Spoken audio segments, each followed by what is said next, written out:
Hi, boys and girls. Today I wanted to read you a story called Corduroy by Don Freeman. He wrote the story and he drew the pictures, so he's the author and the illustrator. Corduroy is a bear who once lived in the toy department of a big store. Day after day he waited with all the other animals and dolls for somebody to come along and take him home.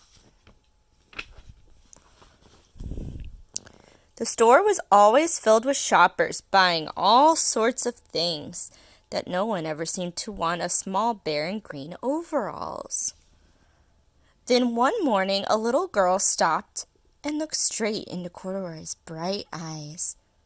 "Oh, Mommy," she said, "look, there's the very bear I've always wanted." "Not today, dear," her mother sighed.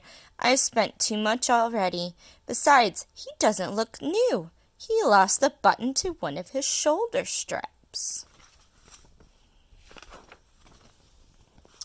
Corduroy watched them sadly as they walked away. "I didn't know I lost a button," he said to himself.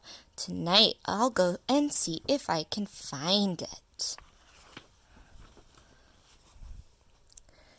Late that evening, when all the shoppers had gone and the doors were shut and locked, Corduroy climbed carefully down from his shelf and began searching everywhere on the floor for his lost button. Suddenly, he felt the floor moving under him. Quite by accident, he had stepped onto an escalator, and up he went. Could this be a mountain, he wondered. I think I've always wanted to climb a mountain. He stepped off the escalator as it reached the next floor, and there before his eyes was a most amazing sight. Tables and chairs and lamps and sofas and rows of beds. "This must be a palace," Corduroy gasped. "I guess I've always wanted to live in a palace." He wandered around admiring the furniture. "This must be a bed," he said. "I've always wanted to sleep in a bed." And up he crawled onto a large, thick mattress. All at once he saw something small and round. "Why, here's my button," he cried, and he tried to pick it up, but like all the other buttons on the mattress, it was tied down tight.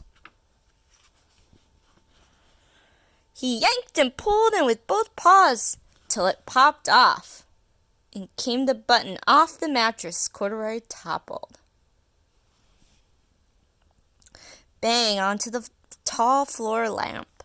Over it fell with a crash.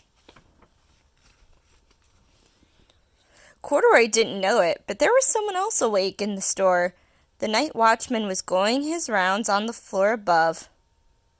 When he heard the crash, he came dashing down the escalator. "Now, who in the world did that?" he exclaimed. "Somebody must be hiding around here." He flashed his light under and over sofas and beds until he came to the biggest bed of all, and there he saw two fuzzy brown ears sticking up from under the cover. "Hello," he said. "How did you get upstairs?"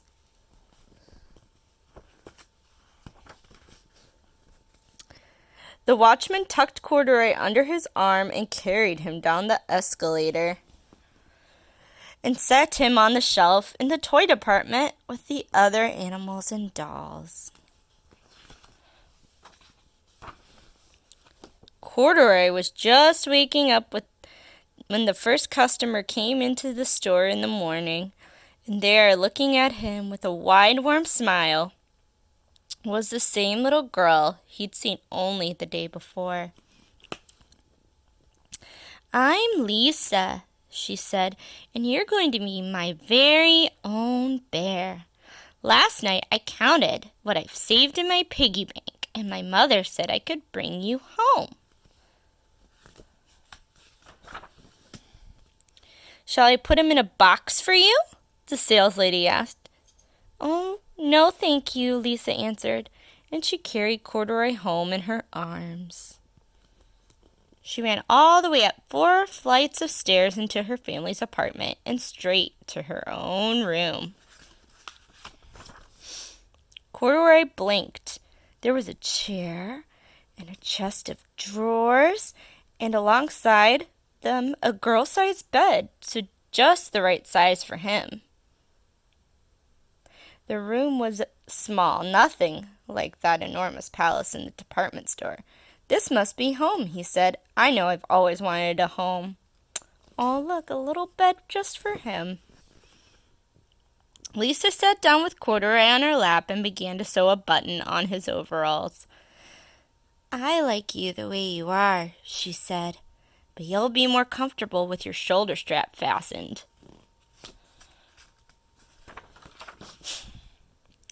You must be a friend, said Corduroy. I've always wanted a friend. Me too, said Lisa and gave him a big hug. The end.